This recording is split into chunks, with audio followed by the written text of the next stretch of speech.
یہودیوں نے قتل کر دیا۔ اب جب اللہ کے رسول صلی اللہ علیہ وسلم کی خدمت میں معاملہ پیش ہوا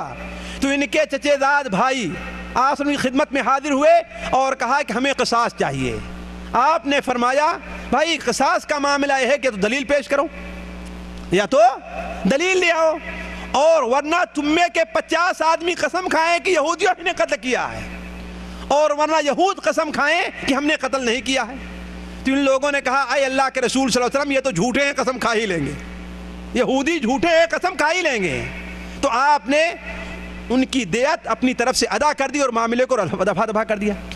اسی طریقے سے حضرت عمر رضی اللہ عنہ زمانے میں حضرت عبداللہ ابن عمر، حضرت زبیر ابن العوام اور حضرت مقداد رضی اللہ تعالیٰ عنہ، یہ تینوں کے تینوں خیبر میں گئے اپنی زمین کی نگرانی کرنے کے لیے، اور ظاہر بات ہر ایک کی زمین الگ الگ تھی۔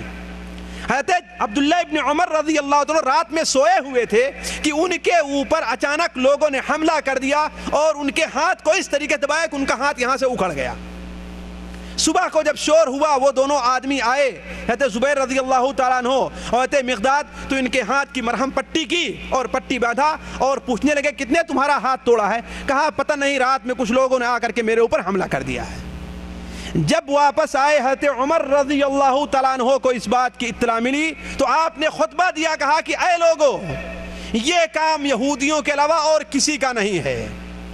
اب میں ان کو خیبر کے اندر رہنے نہیں دوں گا، اس لیے کہ اس سے پہلے انصاری کا بھی انہوں نے قتل کیا تھا،